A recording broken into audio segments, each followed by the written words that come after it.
अस्सलाम वालेकुम बच्चों, उम्मीद है आप सब लोग खैरियत से होंगे। आज हम ये चैप्टर शुरू करने जा रहे हैं। आज इसको हम डिटेल में पढ़ने वाले हैं, एग्जाम के हिसाब से तैयारी करने वाले हैं। चाहे आप ये कभी भी देख रहे हो साल में, चाहे पेपर में आपके पास 10 महीने बचे हों या फिर 10 दिन बचे हुए हैं, हम आपको ऐसे तैयारी कराने वाले हैं कि आपके है ना फेडरल बोर्ड में 90% से ज्यादा मार्क्स आए। हम आपको इंपॉर्टेंट चीजें एग्जाम्स में क्या क्या एग्जामिनर को चाहिए होता है, ये हमारा पहला लेक्चर नहीं है। तो अगर आपको कुछ चीज समझ ना आए, कंफ्यूजन हो, तो वो इसलिए क्योंकि आपने पहला लेक्चर नहीं देखा हुआ। तो भाई पहला वाला लेक्चर देख लो और ऑर्डर में चलो, बगैर शुरू के कॉन्सेप्ट्स को पढ़े हुए ये आपको कंफ्यूजन, ये पहला लेक्चर नहीं है। अगर आपको पहला लेक्चर देखना है और बाकी सारे चैप्टर्स के भी और इन सारे सब्जेक्ट्स के भी, तो भाई आप जाओ हमारे कमेंट सेक्शन में, यहाँ पे डाली हुई है 4 link.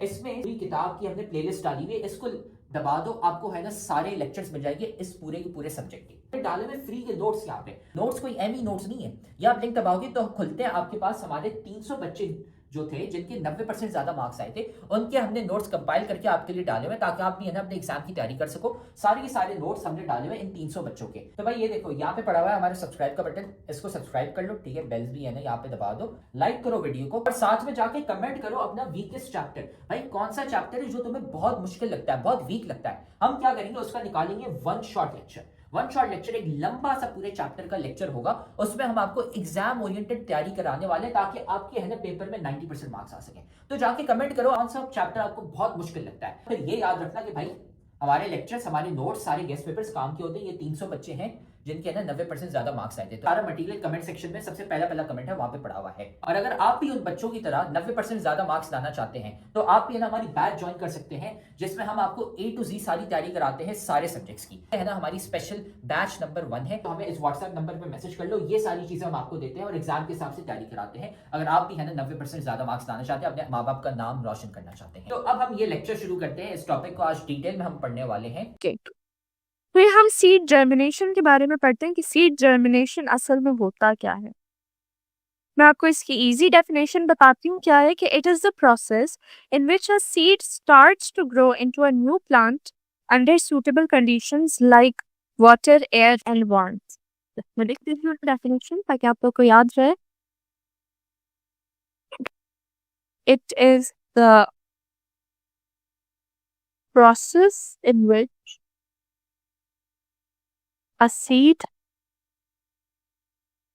start growing into a new plant.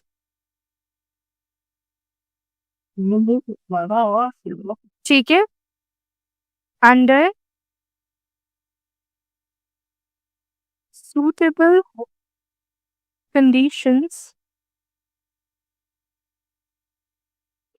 like water, air, warmth।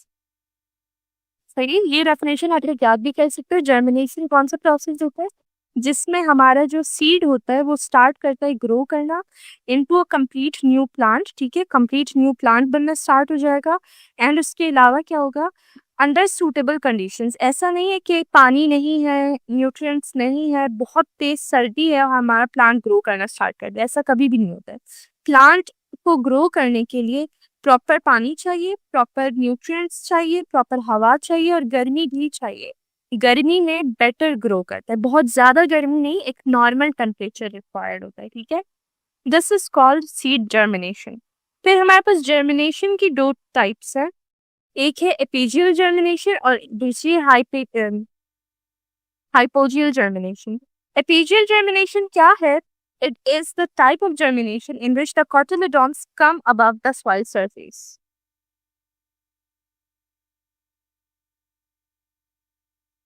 ठीक है, इसमें क्या होता है, it is the type, the part called the hypocotyl. Hypocotyl था और एक एपिकोटाइल था ना।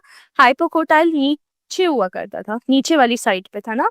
हाइपोकोटाइल स्ट्रेच करता है, स्ट्रेचेस आउट, और सीड को जो है ना ग्रो करवाने के लिए, लाइक जैसे beans and cotton and papaya में होता है,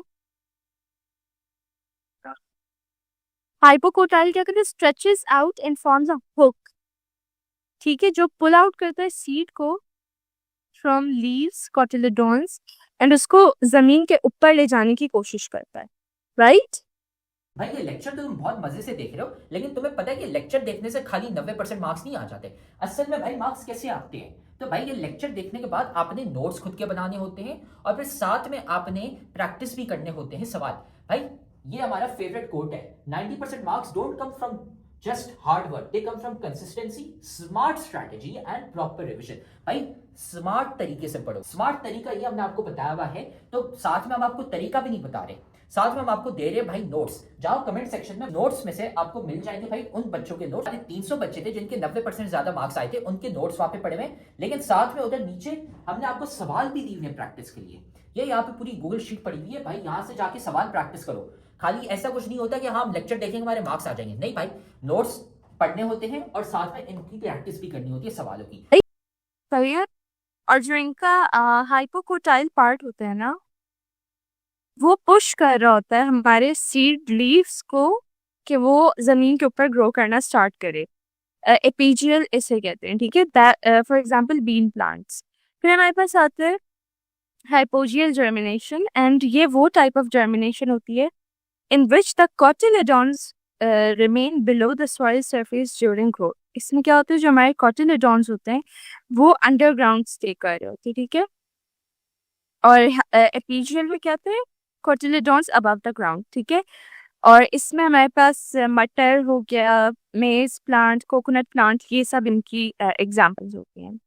ये दो सिंपल सी बेसिक डेफिनेशंस थी। फिर इसके बाद हमारे पास आता है conditions for seed germination. Conditions for seed germination का क्या मतलब है? मैंने आपको बताया कि हमें सीड को ग्रो करवाने के लिए सूटेबल एनवायरनमेंट चाहिए होता है, सूटेबल कंडीशंस चाहिए होती हैं। तो these are basically those conditions. क्या है इसमें? For seed to grow they need the right conditions inside outside दोनों, ठीक है। एम्ब्रियो में इनफ फूड होना चाहिए ताकि वो ग्रो कर सके, अलाइव रह सके। तो पहली चीज आती है water, moisture content. Most seeds have very little water inside them. They can't start growing until they soak up water from their environment. This water is used to break down stored food and help parts of the baby plant to grow. क्या होता है कि जो हमारा seed होता है उसके अंदर naturally some amount of water and food stored होता है, ठीक है।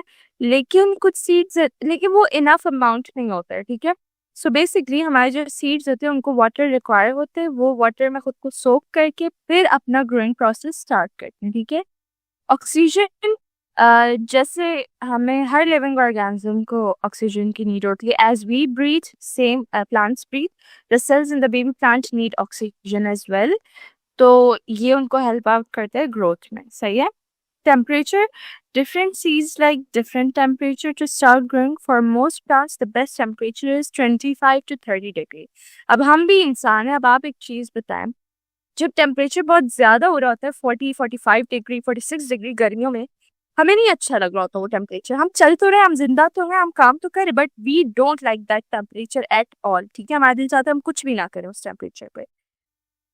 सेम आर द प्लांट्स, बहुत हाई टेम्परेचर हो बहुत लो टेम्परेचर हो, दोनों ही सूटेबल नहीं है। 25 to 30 degree temperature is the ideal temperature. इसी टेम्परेचर पे दे वर्क वेल, राइट।